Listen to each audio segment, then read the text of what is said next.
కాకినాడ జిల్లా ఏలేశ్వరం మండలం రమణయ్యపేట జె అన్నవరం రహదారిని ఆర్ఎండ్బి చీఫ్ ఇంజనీర్ నయీముల్లాతో కలిసి ఎమ్మెల్యే వరుపుల సత్యప్రభ పరిశీలించారు. ఈ సందర్భంగా ఆమె మీడియాతో మాట్లాడారు. నూతన ఏడాదిలో నియోజకవర్గ వ్యాప్తంగా రహదారుల అభివృద్ధి పనులను వేగవంతం చేశామన్నారు. ముఖ్యంగా రమణయ్యపేట జె అన్నవరం రహదారి ధ్వంసం కావడంతో ఏజెన్సీ ముఖద్వారం ఏలేశ్వరం రావడానికి ప్రజలు అనేక ఇబ్బందులు ఎదుర్కొంటున్నారని అన్నారు.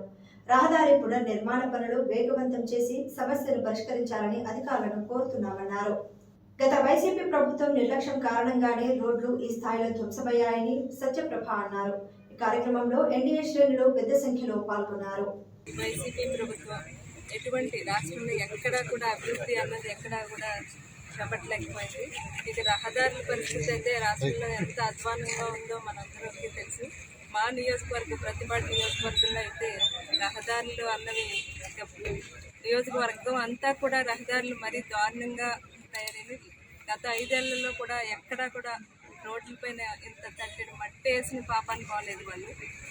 మరీ ముఖ్యంగా ఈ జడ్డంగన్నవరం ఎల్ఎస్పీ టు రమణయ్యపేట టు జడ్డంగన్నవరం రహదారి అయితే మేము గత ఎలక్షన్ ముందు కూడా ఇక్కడ పాదయాత్ర చేసి వీరందరి ఇబ్బందులు స్వయంగా తెలుసుకుని ఆ క్యాంపెయినింగ్లో కూడా వారు ఎంత ఇబ్బందులు పడుతున్నారు ప్రజలందరూ ఈ రహదారి అంతా. ముఖ్యంగా ఏలేశ్వరం టౌన్కి ఇక్కడున్న ఈ చుట్టుపక్కల ఉన్న గిరిజన గ్రామాలు అయితే ఈ రమణయ్యపేట జడ్డంగన్నవరం లక్ష్మీపురం ఈ గ్రామాల నుంచి ప్రజలందరూ కూడా వారి నిత్యావసరాలు అయితేనే వారి జీవనోపాధి టౌన్కి వెళ్ళడానికి ఎంత ఇబ్బందులు పడుతున్నారో మేమందరితో స్వయంగా చూసి మా కూటమి ప్రభుత్వం ఏర్పడిన వెంటనే సీఎం గారి దగ్గరికి వెళ్ళి స్వయంగా ఇక్కడ ఉన్న ఇబ్బందులన్నింటినీ వాటిని ప్రభుత్వాన్ని తీసుకుని వారికి వివరించడం జరిగింది.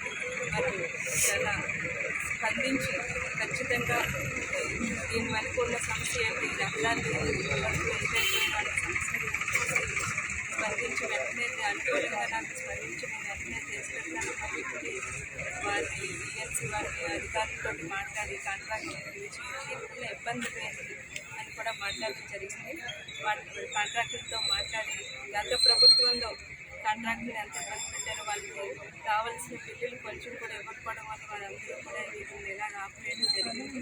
వాటిని అన్నింటినీ కూడా వారితో చర్చించి స్వయంగా ఈరోజు ఈఎన్సీ గారిని కూడా మనకి ఇక్కడికి పంపించి వీటన్నింటినీ చూసి ఈ కాంట్రాక్టులతో ఉన్న సమస్యలన్నీ తెలుసుకుని వాళ్ళు త్వరలోనే వాటిని చేస్తాం, రహదారికి మొదలుపెట్టిందని చెప్పడం జరిగింది.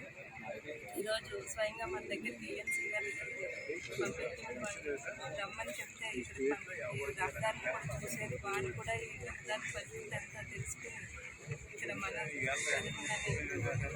త్వరలోనే ఈ రహదారిని పరిస్థితి త్వరలోనే దీన్ని మొదలు పెట్టిస్తామని చెప్పడం జరిగింది. విధంగా ఖచ్చితంగా సంక్రాంతి పండుగలోపునే మొదలుపెట్టి ఇక్కడ ఉన్న ప్రజలందరి ఇబ్బందులు తొందరగానే తీర్చాలని తీర్చుకోవాలని చెప్పి కూటమి